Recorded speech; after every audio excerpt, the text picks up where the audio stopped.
నేతాజీ సుభాష్ చంద్రబోస్ అదృశ్య మిస్టరీని ఛేదించడంలో ఇండియాతో పాటు Anglo American intelligence వైఫల్యం ఉందా? నేతాజీ రష్యాలో కమ్యూనిస్టు క్లాసులు తీసుకున్నారని నాటి ఇంటెలిజెన్స్ వర్గాలు అభిప్రాయపడ్డాయా? చైనాలో మావో నాయకత్వంలోని కమ్యూనిస్టుల జైత్రయాత్రలో నేతాజీ కీలక పాత్ర ఉందని అవి పోరబడ్డాయా? అలాగే వీటిలో నిజాలెన్ని ఉన్నాయో తెలియదు, కానీ మార్షల్ టిటో మావోలకు నేతాజీ తోడైతే కమ్యూనిజం ఉధృతిని ఆపలేమని వారు భయపడ్డది మాత్రం నిఖార్సైన నిజం.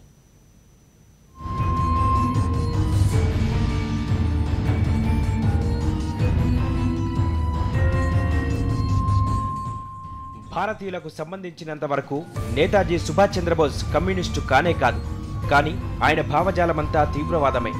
నిజానికి నేతాజీ కాంగ్రెస్ నేతే. 1938లో కాంగ్రెస్ జాతీయ అధ్యక్షుడు కూడా. ఎప్పుడైతే రెండో ప్రపంచ సంగ్రామం మొదలైందో జర్మనీ, జపాన్, ఇటలీ సేనలు సాధించిన ఆరంభ విజయాలు నేతాజీపై ఎంతో ప్రభావం చూపాయి. మహాత్మా గాంధీ అహింస మార్గంలో నడిపిస్తున్న స్వాతంత్ర్య పోరాటంలో విజయం సాధించలేమని, తుపాకీ ఎక్కుపెట్టేందుకు ఇదే సరైన సమయమని నేతాజీ భావించారు. దాంతో జర్మనీ, జపాన్ ఆజాద్ హింద్ ఫౌజ్ను ఏర్పాటు చేశారు.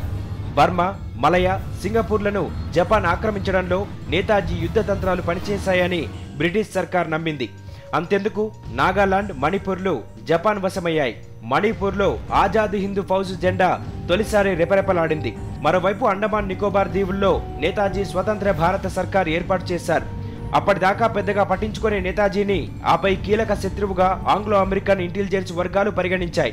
అందుకే 1942లో ఒకసారి, 1944లో రెండోసారి, 1945లో మూడోసారి విమాన ప్రమాదాల్లో నేతాజీ చనిపోయారనే వార్తలను ఆంగ్లో అమెరికన్ ఇంటెలిజెన్స్ వర్గాలు నమ్మలేదు.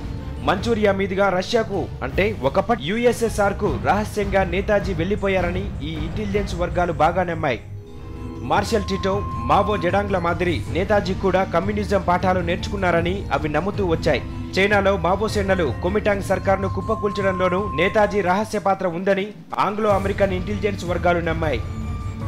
అందుకే ఇండియాకు కండిషనల్ స్వాతంత్ర్యం మాత్రమే ఇచ్చాయి. అదేమంటే నేతాజీ పట్టుబడితే విచారణ కోసం తమకు అప్పజెప్పాలని. బ్రిటన్ను అనేక అంశాల్లో గుడ్డిగా నమ్మిన నాటి ప్రధాని జవహర్ లాల్ నెహ్రూ వారి ఆదేశాలను తూచా తప్పకుండా అమలు చేశారు. అందుకే నాటి బెంగాల్ కాంగ్రెస్ సర్కార్ నేతాజీ ఫ్యామిలీ మెంబర్స్ కు వచ్చే లేఖలను సెన్సార్ చేసింది. వారి ఫోన్లపై నిఘా పెట్టింది. ఈ తతంగం 1966 దాకా సాగింది. అయితే నేతాజీ మృతిపై ఖచ్చితమైన సమాచారం లేనందున 1949 తర్వాత ఎప్పుడైనా మృతి చెంది ఉండవచ్చని ఆంగ్లో అమెరికన్ ఇంటెలిజెన్స్ వర్గాలు అభిప్రాయపడ్డాయి. మార్షల్ టిటో, మావోల మాదిరిగా నేతాజీ కమ్యూనిస్టు నేతగా మారితే తూర్పు, ఆగ్నేషియా ఆసియాలతో పాటు దక్షిణాసియా కూడా కమ్యూనిస్టుల వశమవుతుందని ఆంగ్లో అమెరికన్ ఇంటెలిజెన్స్ వర్గాలు భయపడ్డాయి.